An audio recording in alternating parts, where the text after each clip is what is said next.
So today we're talking about what it really takes to optimize the student experience for ongoing enrollment so that they can thrive with or without you.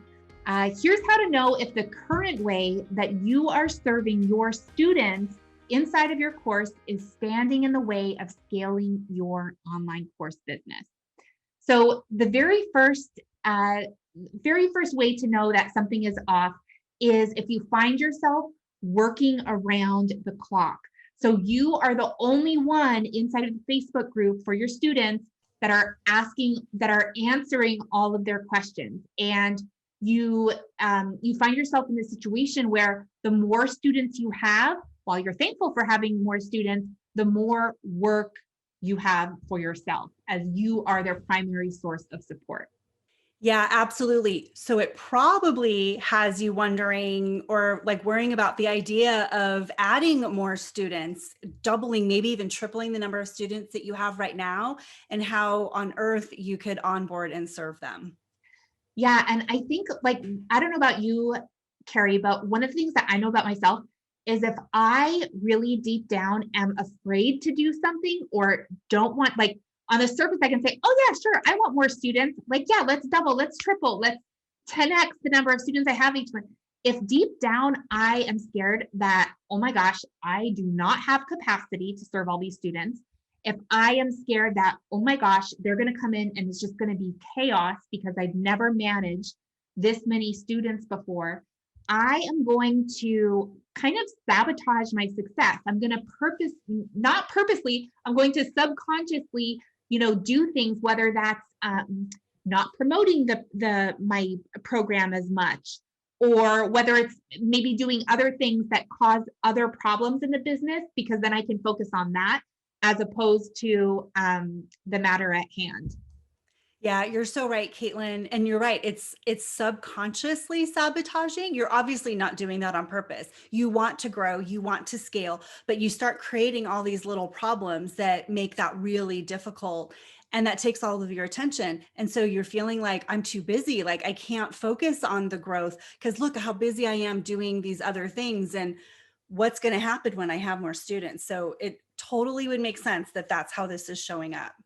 Yeah, and like you know, I encourage our clients to really think about what would it feel like? What energy would you bring to the sales process if you were 100% confident that you could have double, triple, quadruple the number of students enrolling every month, and you were 100% confident that they would have a great experience. If you felt that way, you would be talking about your course all day. You'd be like in line at Starbucks waiting for your Americano and chatting someone up next to you, being like, oh, by the way, I have this great opportunity, right? You'd be because you were so certain that they would have that experience. And so when we talk about client success, it really does, the more confident we are in the success system that we have for our students, clients, whatever the case may be, to succeed, then we're more able to talk about it with other people. So let's talk about some common mistakes to avoid when it comes to improving your success system. So here's one that I see happen a lot, especially when people this is like them dipping their toe in the evergreen waters. And for those of you listening that don't know, evergreen means that you're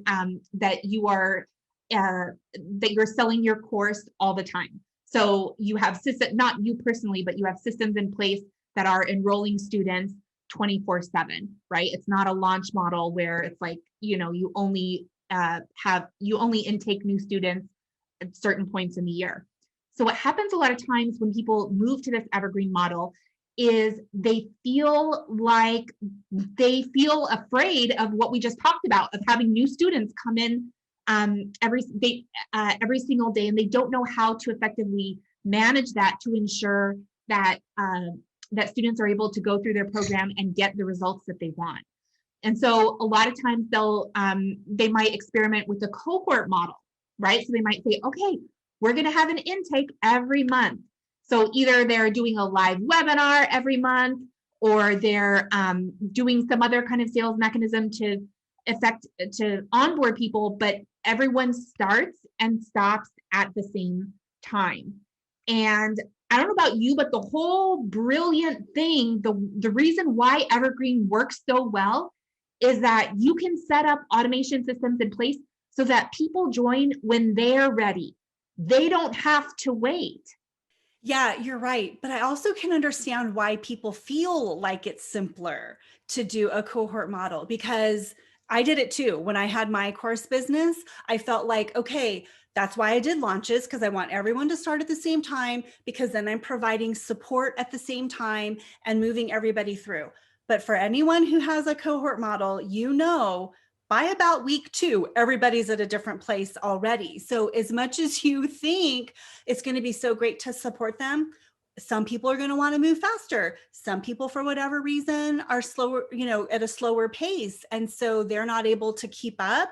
So you don't actually get the benefits. So, but I do understand why it feels simpler, but it actually adds complexities.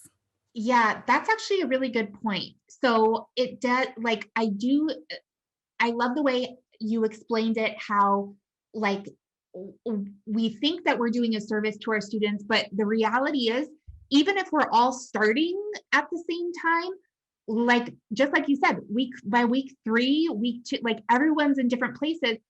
And the problem is that if you're doing it live and everyone is starting and stopping at the same time, you don't have a system to support their needs. You have to just keep going. So it's like that whole teaching to the middle thing, right? It's like, okay, here we are, we're a robot, week 3, week 4, here we go. And then those people that were initially a little bit behind, by the end of the 6 or 8 week course, they are way behind. They're feeling overwhelmed. They're disappointed in themselves, that they feel like they didn't, take what they needed from the experience. So it does create extra problems. Yeah. Now, the funny thing is, this actually leads into the second common mistake that we see, right? And that's spending all your time answering the same questions over and over again, because you've got people at all these different places. And so you answered the question maybe in week 1, but now someone's catching up and 3 weeks later, they have a question. So you're answering it again. And you get caught in this cycle of doing that over and over again inside your student community. Yeah, 100%. That is a big mistake. We do not want you to do that. We are a big fan of systems here at Scale with Success, and we are all about putting systems and processes in place to prevent that from happening. The other thing that I see a lot of people kind of struggle with, which kind of goes along those, which kind of is in alignment with that, is that they create a community, they create an environment where their students are only there because they want to connect with the host, with the course creator. And in doing that, they fail to make those connections with each other.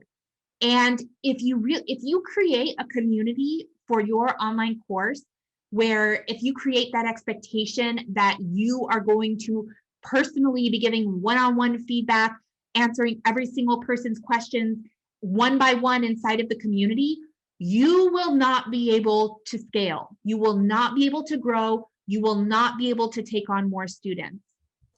Yeah, 100%. Here's the interesting thing about this, I think. People think that that the clients are here for them, right? As the course creator, we think that our clients are coming because they've connected with us on our social media accounts. They resonate with us and relate to us, but we end up being the bottleneck when that happens. And the truth is, ultimately, your clients want results more than they want time with you. 100%. It's like, do they really care if they're getting support from you, or if they're asking a community member, or perhaps they're getting the support from someone on your team? No, they want the results. That's what they really want, right? The other thing that I want to say is that this is, when we talk about scaling with success, we're all about the long game, right? We're not in this for short-term results. So we really, as course creators, we really need to be conscious that we are not spreading ourselves too thin just because we feel like we're afraid if we don't personally answer every single one-on-one question that someone might be upset, right? Or we feel afraid to make it clear from the beginning, look, when you join, you're going to be supported by I'm not going to be answering your questions, but you're going to have something even better, which is a full team of people that are supporting you along the way.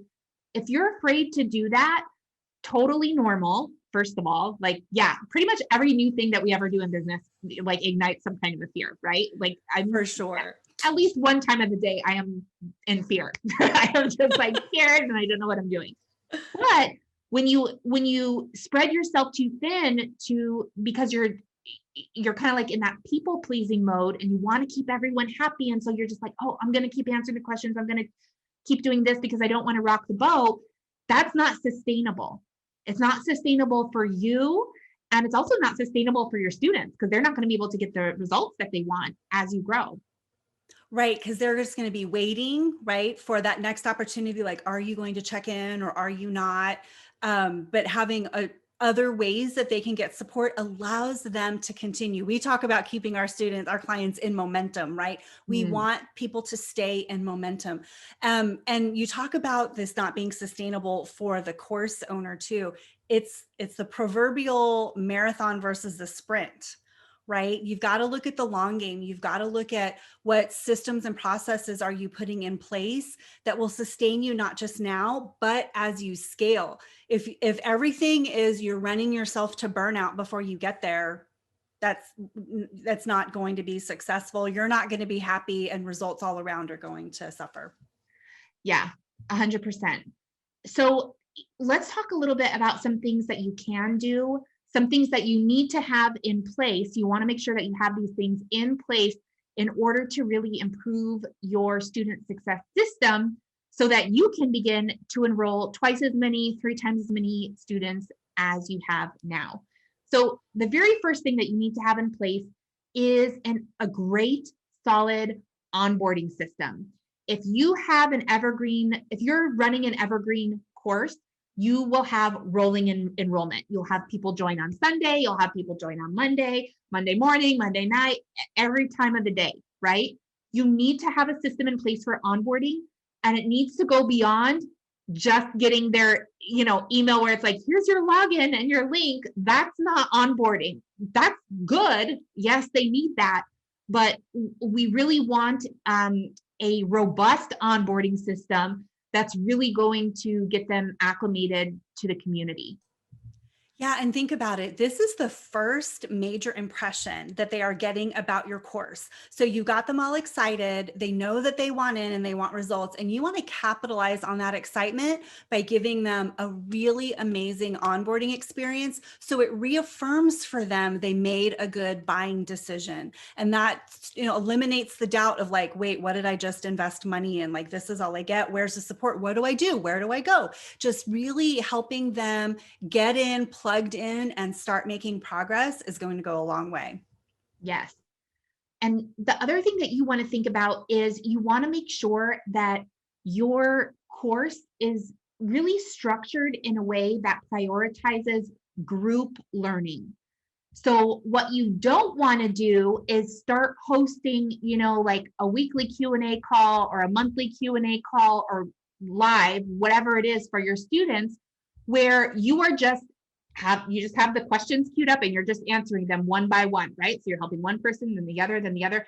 That's not group learning. That's trying to put in, and it's also not one-on-one help because that person has to like wait their turn, listen to a whole bunch of stuff that is not relevant to them, which creates frustration for them. It's like the worst of both worlds, right? It's not group learning, so you're not able to take advantage of all of the benefits that come along with group learning, and it's also not one-on-one help. So it's just like kind of in this like middle area that's just not helpful for anyone. Yeah, and I think kind of a similar problem that we've seen some course creators do, they think, oh, well, then I just must need more Q&A calls, right? But that still doesn't solve the problem of the group learning and support. So you doing a live Q&A every day does not solve that problem either. But you want to make sure that what you've got in place is allowing, again, your students to make progress where they're not waiting on you. You're busy scaling your course. Don't make them wait on you to make progress and get results. And more Q&A calls isn't the answer either. Yeah, and we're big fans of really supporting our clients into structuring a Q&A call that is optimized for that group learning experience, right? So they're not just like having to wait in line or whatever it is. The other thing is that you really want to set up your student community so that it's able to run smoothly without you. This is something that you cannot avoid. And I totally get it. I know how it is to be like, okay, well, we're technically on holiday break. So, my team is off, but oh my gosh, someone just, threw in this like really odd question into the student community. So now I have to go and like take care of it and da da da da da. You can't scale. If that's your solution, you can't scale, right? You need to have your community set up in a way so that doesn't happen. So you don't have to sacrifice that time off, and you don't have to constantly have to jump in at all hours of the night even. Yeah, it's definitely going to prevent your ability to scale, and you're not going to love it. Like we talked about earlier, right? You're just going to have that subconscious self-sabotage there because you're like, I don't want more of this. I don't want to like have to duck out of the family time on the weekends to answer questions. So why would I want even more students that might, cause that to happen? And that it's such a perfect example too. Some people say, I don't know the difference between working on my business and working in my business. Well, if you're answering questions at all hours of the night and on your vacation inside of your group, you are working in your business, right? Like you are not sitting in that CEO seat and making decisions and creating strategies that are really going to exponentially increase your sales revenue, right? That's like the lowest. No CEO should be doing that. Now, I get that we all do it at the beginning because, of course, like that's how we grow. But over time, you need to create systems that are able to replace you so that you can start to think about the other higher level things in your business. Yeah, if you're stuck down in that nitty gritty in the details of that, yeah, you're definitely not giving yourself the space and the breathing room to think about those higher level strategies, like you said. And one of the side benefits of making sure that you have these systems in place is that you're really going to reduce your risk for refunds and failed payments. And I know some of you right now are thinking, well, I don't have any refunds or I don't have any failed payments. Yes, we get it. That's very common if you have a small group of students, if you're used to selling to warm traffic, people who have been on your list forever. But once you really start to scale and you're getting cold people come in, like they don't know who you are. They don't have any loyalty to you. They're going to come in. And if you don't have these systems in place to support them, then you're going to have a big problem on your hands. And that's why one of the things that we are really passionate about at Scale with Success is making sure that you have the support you need throughout all 5 pillars that are required to scale your business, your online course business to and through $1 million. Because yes, having a great sales process is good, but you're going to need to have systems in place to handle all that huge influx of students that you're going to have. Yeah, because if you don't, you're putting all this effort and energy into acquiring all these new students, and then it's just bleeding through on the back, right? It's like a sieve, like you're collecting money in, but it's just like bleeding out the bottom. And, I talked a little bit earlier about creating that really good first impression so that they don't have buyer's remorse. This is the way of reinforcing that every day, that your students are getting the support, they're getting the help, they're making progress because you have systems that support them. Again, without you.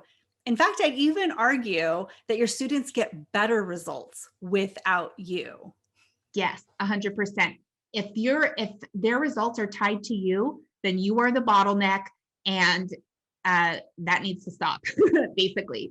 But I know today that we talked a lot about optimizing the student experience. But now we would love to know your biggest challenge when it comes to scaling your online course business. So please send us a DM on Instagram or join our free Facebook group and let us know.